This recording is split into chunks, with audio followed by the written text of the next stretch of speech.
Hello, this is Chris Cooper, and a big welcome to the Business Elevation Show on Voice America. Actually, we're now on Lipsin, actually, because we've just moved platforms recently, but still supported by Voice America.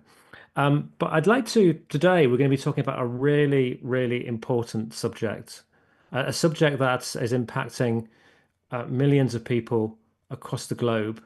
It's a very challenging subject to talk about and to explore. But as business people around the globe, we all have children, or not all of us, most of us have children, or know young people, and this subject is impacting them and impacting them significantly. So we're going to talk about a very important subject today. Before I do that, I'd like to say a big thank you to a couple of people, to Dr. Gary Crotaz, who joined me on the show last week, sorry. So it's been a long week. And he was talking to me about unlocked moments in life, those moments in life where everything suddenly uh, changes, where you have an insight about your life, maybe what is going on with you right now, a particular kind of moment, a thought, which then unlocks the opportunity that changes your future. So really interesting interview last week with Gary. I'd also like to say thank you to Nancy Schlesinger, because I think Nancy introduced us, wasn't it, Dr. Dina? Yes, he did. Yeah. Yeah. So Yeah. there's an interview back in the archive about recruitment with Nancy, and Nancy said, "You need to talk to Dina. I need to introduce you because there's a really important subject here that you're probably missing off the show, and I think you would also really enjoy getting to know Dina." So thank you to Nancy. That was really appreciated. But I'd like to say a big welcome to Dr. Deena Graves. We're going to talk today about psychological genocide. Yeah, this is a heavy subject today. We're going to talk about protecting our children from traffickers and digital predators. This is a big, important issue. It is impacting people across the globe. It is destroying and damaging lives.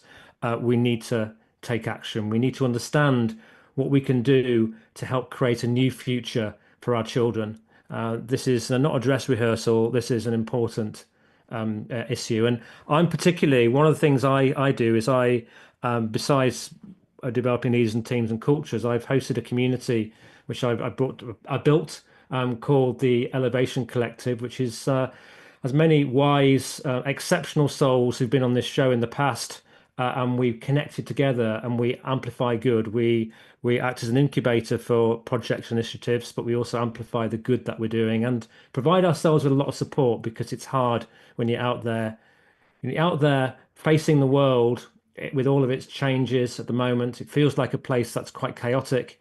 And it takes a lot of energy. And having an oasis that you can come back to with kind, loving people who care, who are very wise and can support you is really important. So amplifying good is a very, very important message. And we may be that we adapt this show a little bit over time and in its description to really talk about how amplifying good is important to us and to me. And this subject is one where we're going to talk about bad actually, but we're going to actually amplify the good of what Dina and her team and people who are working on this important area doing. Because our children are under attack, both physically and psychologically. The rise of child sex trafficking, online extortion, and the devastating use of social media has created an unprecedented crisis. Dr. Deena Graves is a leading voice in the fight against human trafficking and is exposing the dark reality of how predators are targeting children and the systems that enable it. We're going to explore information around how traffickers and other predators use social media as a weapon, the alarming rise of sextortion, and what parents, educators, and businesses must be aware of and do to protect them. Deena has 16 years of direct experience working with highly traumatized children. Wow, she's one inspiring lady, including trafficked youth. Her company, M3 Transformation, prevents victims of trafficking and other atrocities through innovative interactive programs for kids. Her background, we'll find out, wasn't trafficking. She was actually a senior leader as part of the Texas Instruments group. She's consulted for multiple international, federal, state, and county corporations and agencies. So a big, big welcome to my guest today, to Dr. Deena Graves.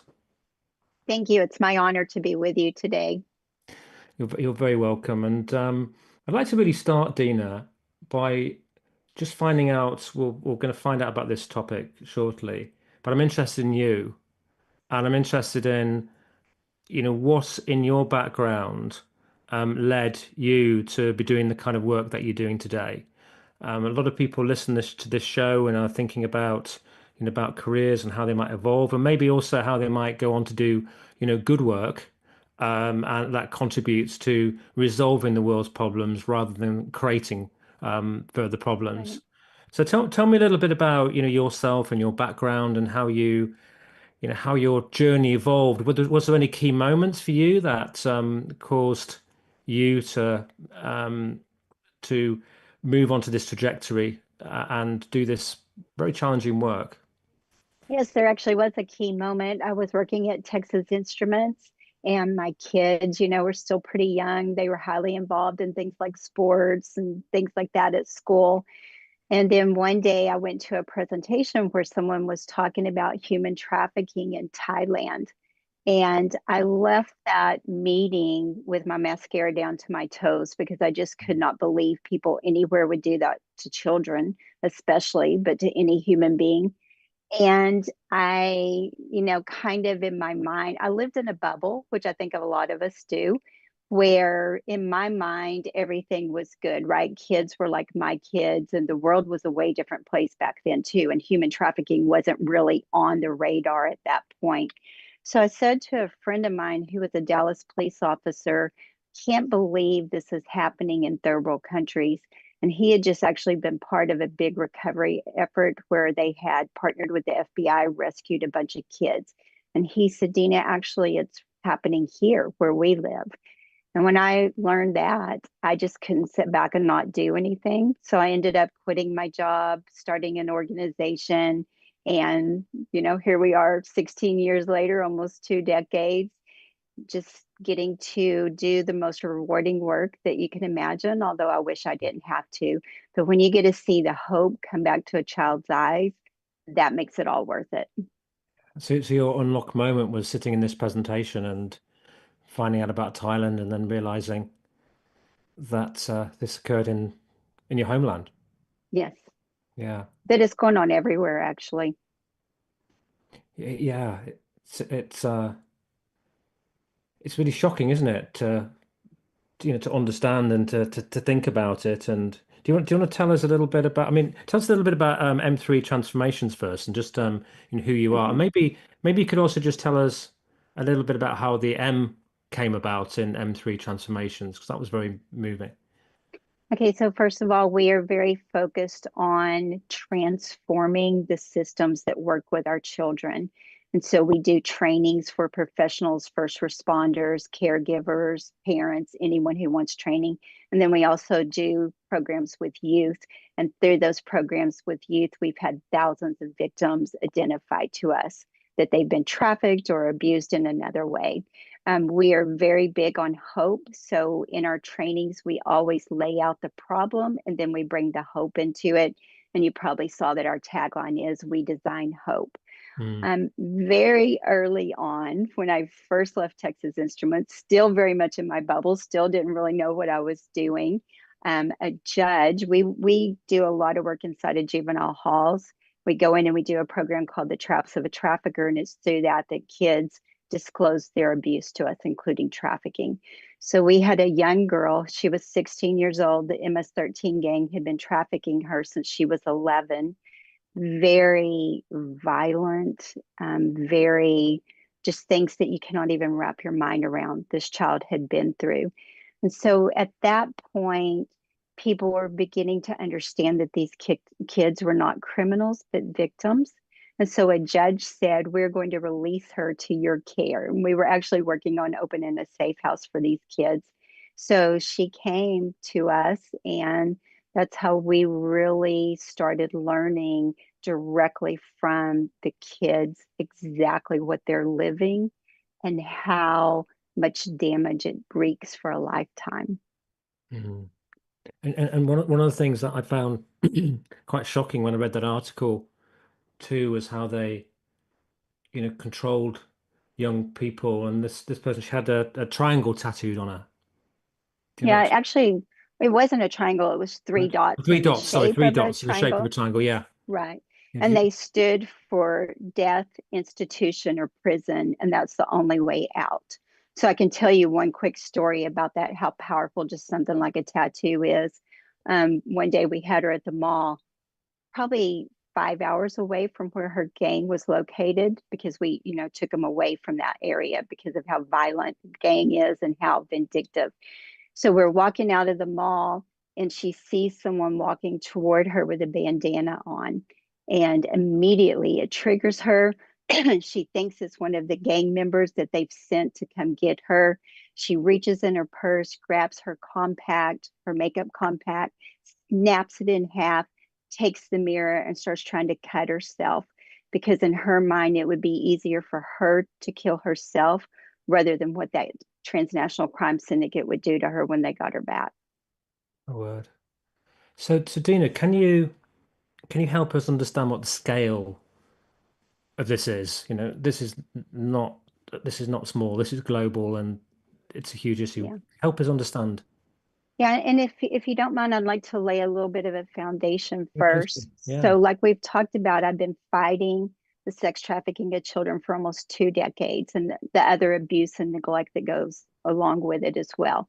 And like we've been talking about, I've worked with kids trafficked by international crime syndicates, drug dealers, street pimps, parents, other kids, you name it, teachers, coaches, just all kinds of people.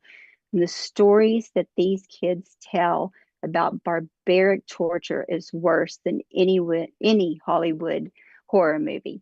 So it might shock your listeners to learn that my vision is no longer to eradicate human trafficking. Let me say that one more time. My vision is no longer to eradicate human trafficking. Because if we ended trafficking today, that would not solve the problem that we are having with our kids. They would merely become victims or perpetrators or both, because many kids become victims and then become perpetrators of something else. And they actually are. They can be a victim of trafficking and a victim of something else at the same time, like substance abuse or whatever it is. So it's like a wildfire. It's a cause and effect chain reaction. And if you think about it like a domino train, we've got down here at the very end of the train, we've got that last domino that topples over, and it's something like human trafficking. And back here, we've got the initial thing that set off that chain reaction. So again, it's like a wildfire cause and effect chain reaction. And we're running around stomping out a few flames here and there while an epidemic rages around our children, all kinds of epidemics.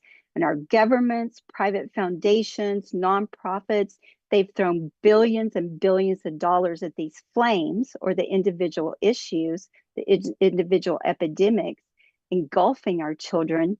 But yet, despite years and years of effort and all these billions of dollars thrown at it, these epidemics just continue to escalate. And that tells you that we're not doing something right. This money, let me give you an example. In 3 short years in the United States, private foundations pumped more than $233 million in the fight against child sex trafficking alone.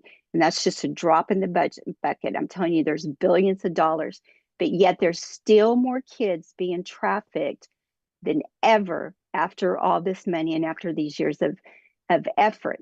So these epidemics include many different things: sextortion, substance abuse, suicide, all those kind of things. But what we're doing is we're reacting after the fact when a lifetime of damage has already been inflicted on these kids. So we're not driving the narrative, we're reacting to it. And on top of all that, evidence based research shows that the majority of children, when they leave care, when they've been recovered and they leave care, they actually leave with more trauma than when they were recovered and came into care. So we're trying to put these kids back together after all this damage has been done to them. And while that's happening, countless more kids are being sucked into these epidemics.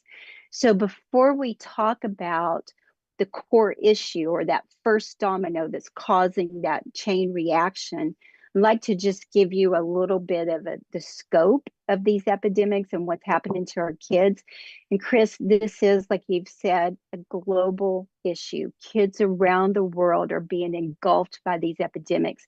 But what I'd like to do is just use some numbers, some stats from my country, the United States of America, and from the UK, since that's where we're both located.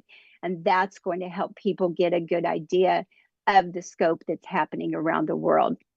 So, in the United States alone, children suffer a minimum of 246 million traumatic events each and every year. So, let me share just some specific numbers around that. Now, sextortion is now by far the most significantly growing threat to our children. And any child on social media or any other online platform, including gaming systems, because a lot of kids, young kids, are on these gaming systems or they've been given phones. Any kid is extremely vulnerable. That's a whole podcast because sextortion is so huge, as much as a 400% increase in 1 year. And predators have fundamentally changed the primary way they're targeting kids for sextortion 3 times in less than 10 years.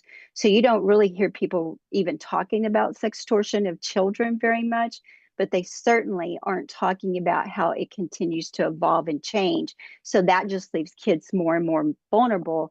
And because of that, many kids have committed suicide because they don't know what to do once someone is threatening them with videos or photos of themselves that are sexually explicit, which is what sextortion is.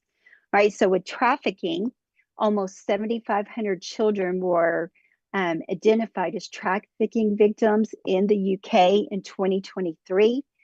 And the National Center for Missing and Exploited Children in the United States received more than 18,000 reports of possible child sex trafficking that year in our country. So keep in mind, all these numbers are just the reported cases.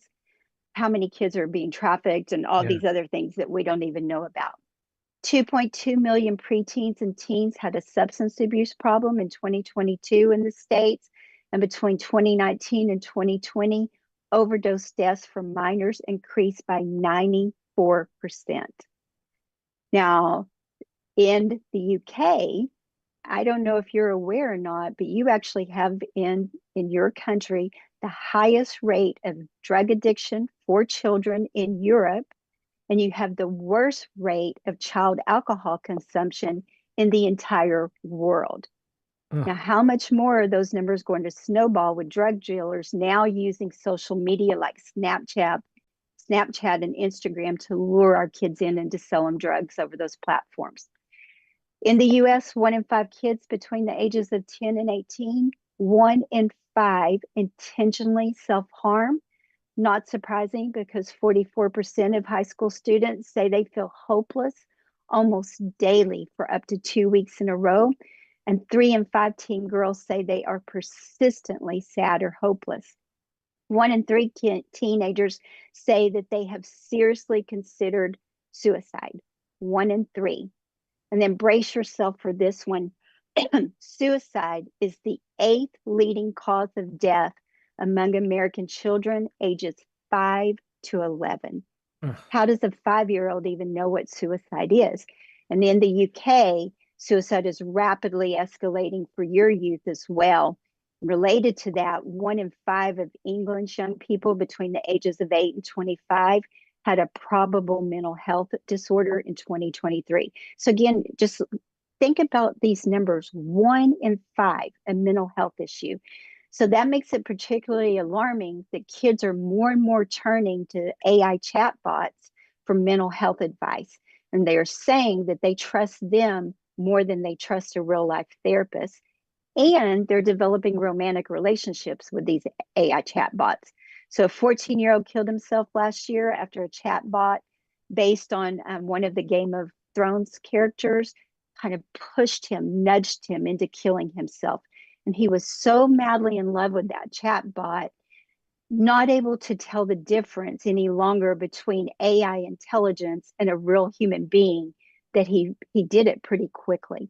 Let me give you just a few more stats here. 1 in 3 teens sexed. And again, hold on tight for this one because 1 in 5 children between the ages of 9 to 12 years old in the United States, not even teenagers yet, say that they've had an online sexual interaction with an adult, a stranger, someone they don't even know. Oh my God. And then thousands of our kids have been seriously injured or died because of bullying and by giving in to social media viral challenges. So there was a case just a few months ago, for example, in England, where an 11-year-old boy died. He went to spend the night with a friend, just a routine sleepover. 11-year-old boy. He gave in to the pressure of doing one of these social media challenges, and it killed him instantly. Now, these things can happen to any kid, no matter how protective parents are, unless those parents understand, truly understand the things that are happening online, what's happening with emerging trends in technology, and what's happening in their child's mind. You got to keep in mind there are children's brains not fully developed. They cannot understand all the cause and effect consequences, the long term consequences. And a staggering number of our kids are hiding what they are doing online.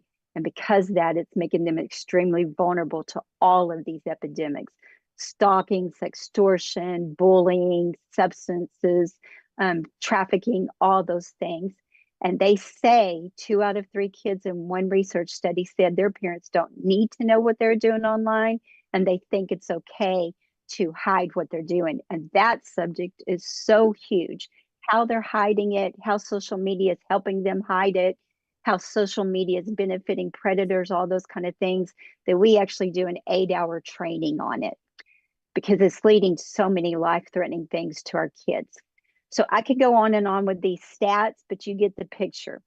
When you've been doing something, when we collectively as society have been doing something the same way for decades with billions of dollars invested, and the numbers just keep skyrocketing to new historic levels year after year, unprecedented numbers every few months, that's when we got to open our eyes to the fact that predators have a better battle plan than us.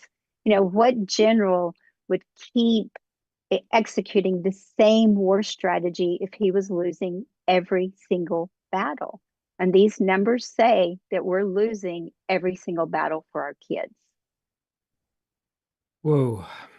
So you describe it shares a very, very harrowing statistics, and it's clear that the issue is enormous.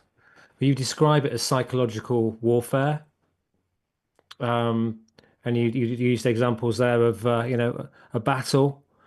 Um, just what are the drivers? Is this highly organized on the dark web and things like that? I don't know how has this come about? Oh, well, there's so many dynamics to that trying to trying to dissect that, you can't really do it because there are so many pieces to it. There is the dark web, there is social media, there are the predators, there are things happening in our kids' brains right now with, especially but since the COVID lockdowns and the mental health issues that brought on. And I would submit to you that one thing that we are communicating to our kids right now, because we continue to chase after these predators, cleaning up after the mess that they leave behind, that we're telling our children that we're happy merely bandaging up the few prisoners of war we can extract from the tens of millions who are trapped in these infernos. And so, what I would put forth to you, Chris, and to your audience is we have to realize that we're fighting the wrong war. This is not a war about human trafficking. It's not a war about sextortion. It's not a war about fentanyl or suicide or any other single epidemic. We're in the midst, like you said earlier, of the psychological genocide or the psychological holocaust of our children. And these numbers for just your country and my country say that it's only going to keep getting worse because that is historically what is happening. So there's so much we could unpack around this concept of psychological um, genocide or psychological warfare against our kids. But I'd like to give you just one example, and then you can ask questions from there. And this will kind Mm. of help you understand the depth and how there's so many different pieces to it, right? All right. So, and I just want to stress to people again, before I give you this example, don't think that your kids cannot become a victim of these things because they're in a healthy family or because they haven't had traumas or those kind of things. And we are going places that we've never been before. And if we don't get in front of this thing, our kids are going to get more and more vulnerable. So let me go back to trafficking for an example. And just like I told you with sextortion, how it's taken on a new form, the way they're targeting our children and what they're doing to them three times in the last 10 years, the way child sex trafficking is happening has taken an alarming turn. And I will tell you again, I've been doing this 16 years, and this is one of the most frightening things that I have seen. And I have seen a lot, just like with these transnational crime syndicates. But because we are so laser focused on let's work on human trafficking or let's work on substance abuse or suicide or whatever it is, and we're reacting rather than driving the narrative, we don't pivot when these things change and go in a different direction. So we stay 3 or 4 steps behind. So historically, with child sex trafficking in the United States, about 90% of trafficked children were already victims of life circumstances. You know, they were poverty stricken, lived in drug infested neighborhoods, abused and neglected by their parents, involved with the system, all those different kind of things. But now, since the lockdowns, our children, including children who do not have all that trauma, they have taken a page from the trafficker's playbook.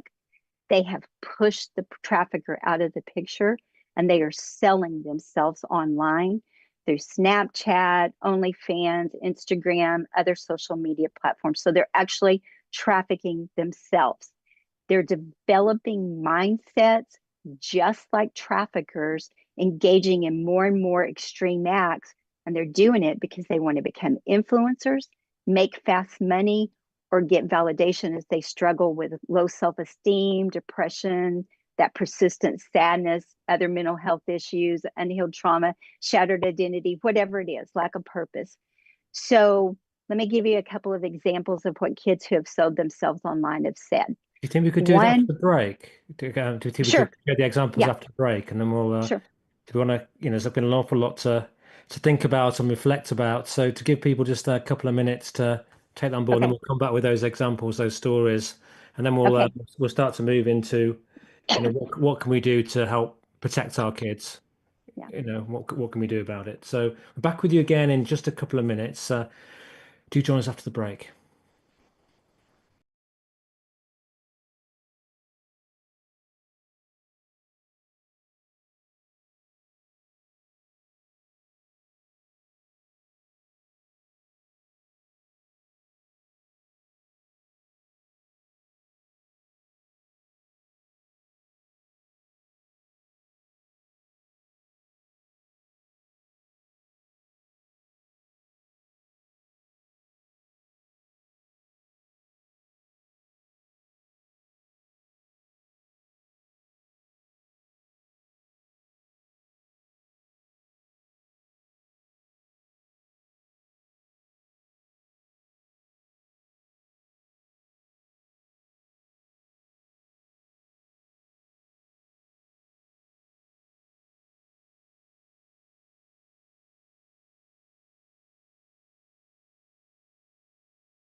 Hi, this is Chris Cooper. I'm with Dr. Deena Graves. We've been talking about this the psychological genocide that's happening with our children right now and how it's accelerating. And I can't help, thinking about my friends in, and you probably have some too, in Los Angeles and the wildfires, and it feels like this is spreading out of control like a wildfire, really accelerating, and money's being thrown at it, but it's only having a minor impact in dumping down those fires while others are cratered, and it feels as you describe it, almost like there's almost like a Holocaust element to it as well. It's really scary.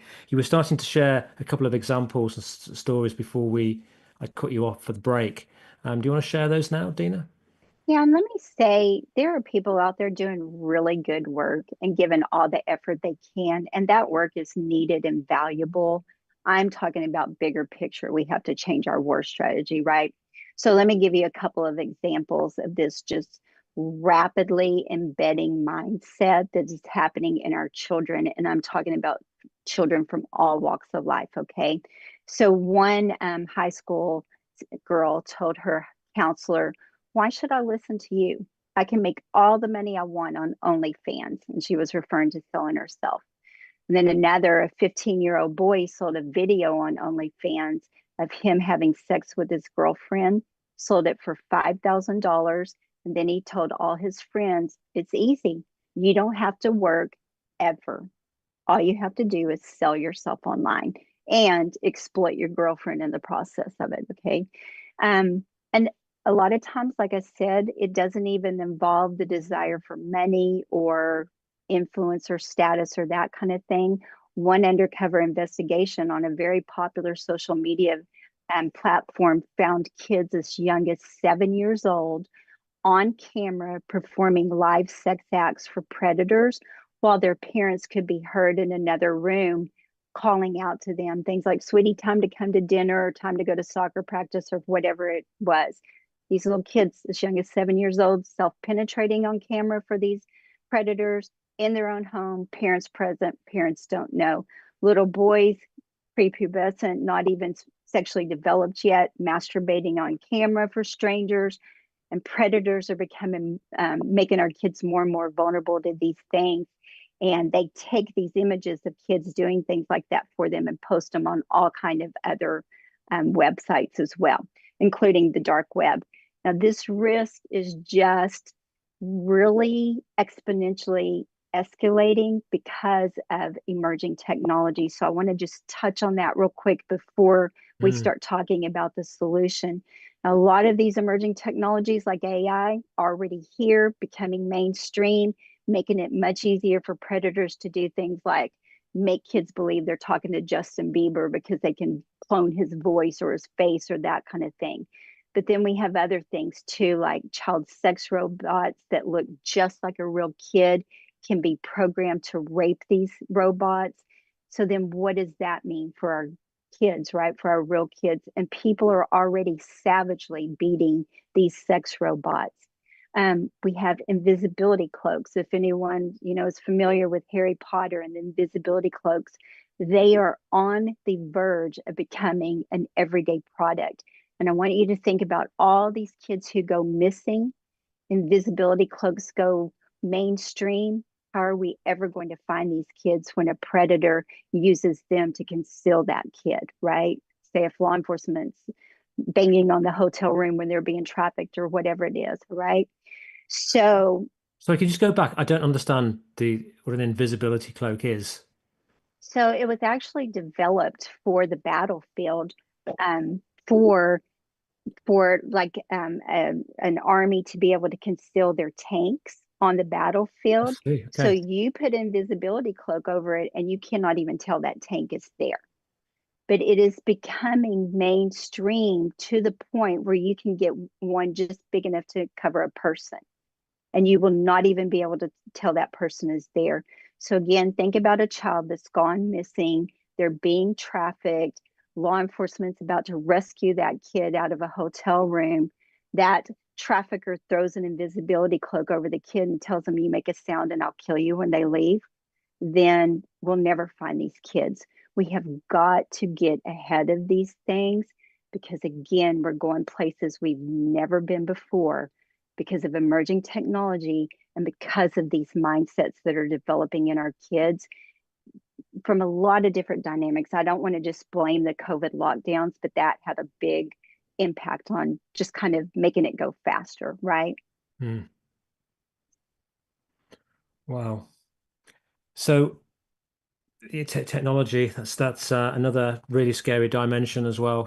With the with AI, and you mentioned that explained clearly invisibility cloaks, and just I guess there's technology will come in the next few years that we can't even imagine right now, uh, Right. which uh, which could be helpful to those people who are predators, who are looking for this. And I also kind of wonder too, with all of this technology, where if anybody had a slight attraction to some of this, it's bringing it more mainstream. It's enabling them to find each other as well, Yes. and so that probably is building too the demand. Yes. Yeah. And they're doing a lot of that on the dark web. But Chris, I want you to think about this. I want your audience to think about this. All this money that we've pumped into trying to find solutions for all these different crises, all these different epidemics that are killing our kids, torturing our kids, all the decades we've put into it. And if our solutions haven't worked to date, how much worse is this going to get with these emerging things that are happening? Yeah. We're at a point of no return if we don't get ahead of it. So help me understand and help us understand, what are the solutions from your perspective? What can we do? Well, We need to for change. M3, we believe that we have to start fighting a different war, and that's going back and attacking that core issue. And what we've done is we've put together a very detailed strategic plan to do that. And we're actually seeking a purpose driven investor as passionate as us about ending this global psychological genocide of our children while realizing a substantial return on their investment. Our plan is actually a $36 billion annual return on investment if we reach just 10% of US professionals alone.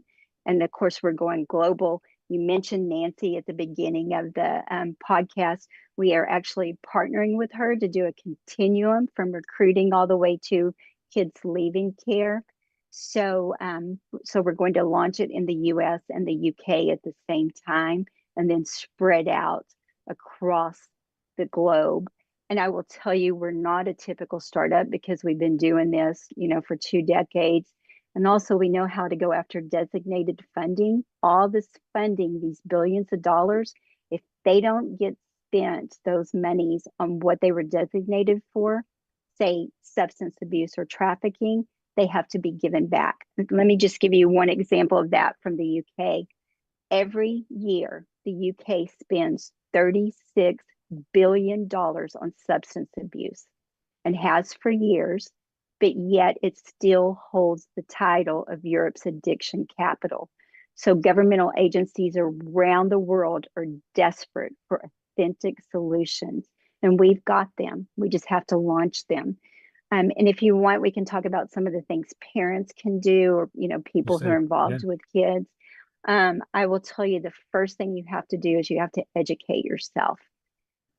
Our kids, despite the fact that they are hiding all these things online and saying that their parents don't need to know what they're doing online, the number one they say about technology is that they wish they had someone to guide them through it.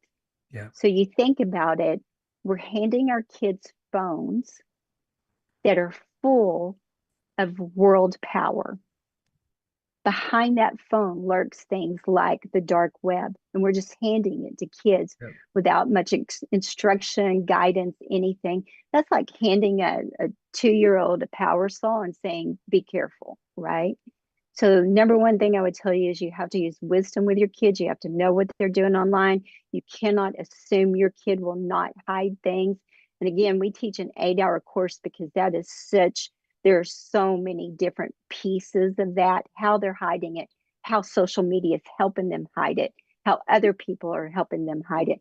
There are even things out there like step by step instructions for how to fake your location on your smartphone So your parents think you're at the mall, but you're somewhere else. So this is a big, big issue that we're talking about. Very hard to set in, 1 hour podcast and say, here's the things you can do, because it's coming at our kids from every direction. Okay, so the number one thing we have to do as parents is educate ourselves. How do we have conversations with children and be able to get through to them such that they will listen to us and partner with us on this? Well, I actually like spend about an hour on that in that 8 hour training, and I Yeah, give people a safety contract.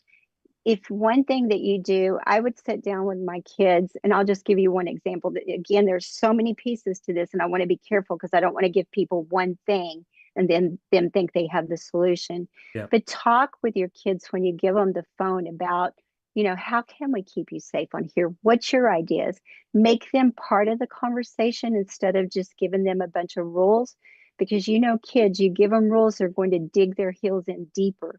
But if you make them part of the conversation, come up with the things together, put it in that safety contract. And anybody who wants a copy of that contract, they can email us, and I'm happy to send that to them. Put it in that contract. And then when a kid signs it, there's something about putting your Mm, signature to it that makes them feel more accountable to it. yeah, it's really good. I'd Uh, also have conversations with my kids' schools, because a lot of this stuff is happening in the schools as well.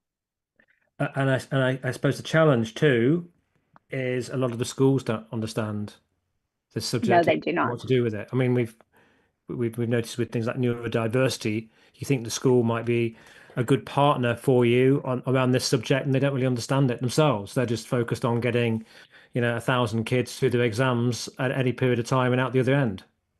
Yeah, and I can't remember the number off the top of my head, but like in the United States, there's a very small percentage of schools that have cybersecurity policies. And then we give our kids things like Chromebooks and that kind of thing. And there's, that firewall, but kids are savvy. They know how to get around the firewall, and Yeah. they know how to do other things. So you really have to educate yourself, the schools, have those conversations with the kids. We do programs in schools for both the teachers and parents and the kids. Right. And how can businesses play a role in this? I can imagine, for example, and we're talking about particularly about children here, but with businesses, they could find themselves with trafficked employees, for example. Mm-hmm. But what is the role of a business in helping to be, well, being aware, educating themselves, but also helping their employees to understand the situation, but also helping with the macro problem too. What's the role of a business? Well, let me first start by telling you, Chris, that one of my beliefs about why we haven't had as big an impact in trafficking as we should have had by now is because people go to trainings, like businesses, they go to trainings, and those trainings are very generic. Here's what to look for in a child who's been trafficked. Well, there are very specific things to look for based on what industry you're in, right? So we've got to get to the point where we're training people. If you are this, you look for this. If you're in this industry, you look for this, and really drill down to things that affect them directly. So that's one thing I would tell you. Second thing I would tell you, I come from the corporate world, and a lot of corporations and even small businesses have have programs, good citizenship programs when they're sewing into things. I would just say to you, I would really evaluate, am I fighting the right war? Am I reacting to what is happening, or am I helping drive the narrative? And I think if we all got to the point where we're going back to that first domino before anything has caused that kid to start going down that path toward being a victim of whatever it is, suicide, extortion, trafficking, whatever it is, we got to change the conversation we're having, change our battle strategy, our war strategy, and then we're going to start moving the needle on this. Mm. So Okay. just, I guess my point on that is just throwing my money out there blindly. Look at the numbers I've given you today. It's not making the kind of impact we want it to have. Yeah. And with your organization, you were looking at various strategies and tools and methodologies to help solve this problem. You mentioned that you're looking for some significant investment to enable this to happen. Tell us a little bit about what you have in mind that could help to transform this problem, help to alleviate it So my doctorate is in strategic foresight. Are you familiar with that? a little bit. It's futurist Yeah, tools. futurist tool. Yeah. Yeah. And Yeah. so I'm very, like I keep talking about the cause and effect consequences or the chain reaction. I am very focused on how all these things work together to land our kids in these epidemics, keep them trapped there, and keep them damaged for life. So, our business model that we've put together, again, it's hard to do this in just a short amount of time here because we have a whole investor's deck, but it's very focused on how we can turn emerging technology into a good force instead of letting the predators and social media companies and that kind of thing drive the narrative. We're going to drive the narrative and put together programs or technologies that end the psychological warfare of our children and help children truly heal from what has already happened to them. Yeah. Yeah. And you talked to me a little bit about your gamification as that could help with this scenario, educating people, Mm-hmm. potentially, I guess, via the metaverse or other bits of technology. What are your thoughts? Yeah, so we actually have a three-pronged approach, and it's prevention is the first prong. So preventing these things from happening to our Yeah. kids. The second prong is equipping people who work with our children, whether it's professionals, first responders, or parents, caregivers, Yeah. equipping them with the tools they need to do things like keep our children from running away, keep them from getting addicted to drugs, all those kind of things. And then the third prong of it is helping them heal. And no, we're not going to go be part of like a metaverse. We're going to develop our own technologies because in that 8 hour training I do, which is called Smoke and Mirrors, I lay out very clearly how these big social media companies are knowingly contributing to what's happening to our children. Their algorithms, the way they're programmed, they leave predators on their sites, all those kind of things. So, and they've got a long history, provable history of intentionally doing it. So we're not going to, be part of that. We're going to do something that we can, I keep saying drive the narrative, but that's what we have to do, change what's happening to our kids. So why you mentioned there with the social media platforms, there's intentionality behind it. Where's that intentionality coming from?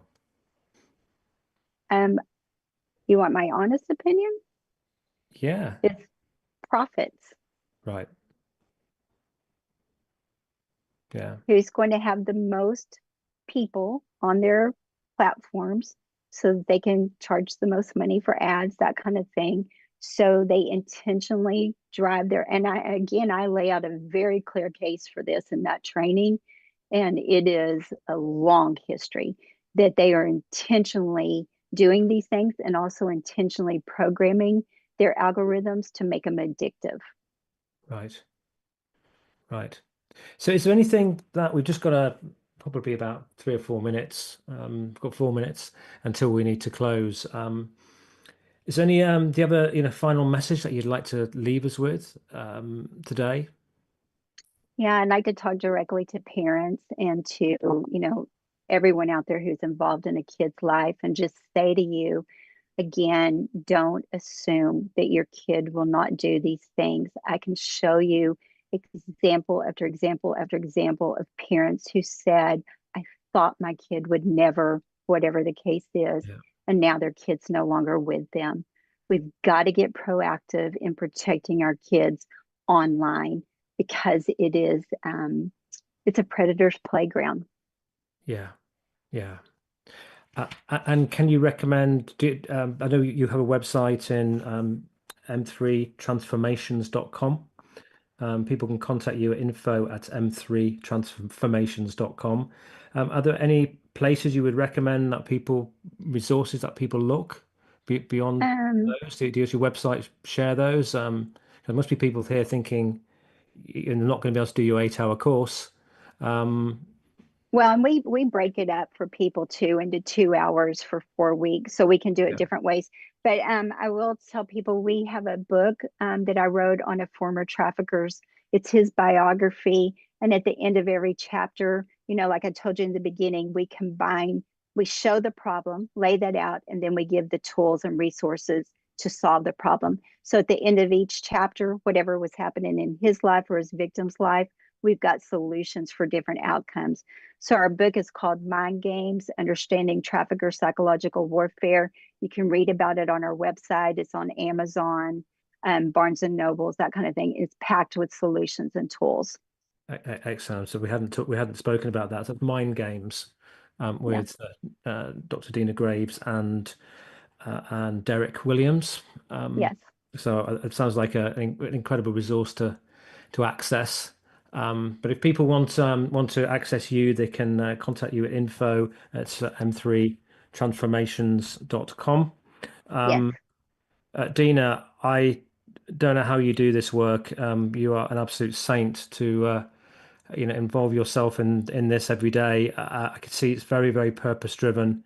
It's very, very important work, and thank goodness you're out there helping people to understand this subject and provide solutions. I think I've done about 600 interviews now on this show, and this one I will never forget because it's No. been very, very hard hitting, very important, and I'm sure I'll be thinking about it for months, if not years, going forward. We need to be aware of these kind of things. The world is accelerating. We're all hearing about, AI is starting to really impact and evolve. It's only going to accelerate this challenge that we have. We've got to look after our children, the young people that are the future. We Yes. have to take care of them. So once again, a huge thank you to you. Uh, Well, thank you. and Going to say I hope you've enjoyed being on the show. But actually, this is not about. We're not doing this for enjoyment. We're doing this because we care about problems in the world right now. So thank you, Yes. Deena. Thank you. Bless you. On next week's show, I have the first person I ever interviewed back in 2011, Meta Block, who's a twice world champion rower. She's also someone now getting into politics in Denmark, and Naomi Riches, who is a medal winning rower from the Paralympics and won various medals during her rowing career. We're going to talk about rowing through adversity. We're going to talk about the champion's guide to resilience. And boy, you do need resilience in this world right now, as this interview with Deena has just shown. So do join us next week. If you found this show interesting, please do share it with other people. We need to let people know about this. We need those statistics that Deena shared today. People must know about them. We have to become more aware. Yes, it's tough. It's easy to hide behind it, hide behind your own invisibility cloak when and ignore what's going on in the world right now. But we need to know because our children's future is at stake. Take care, everybody.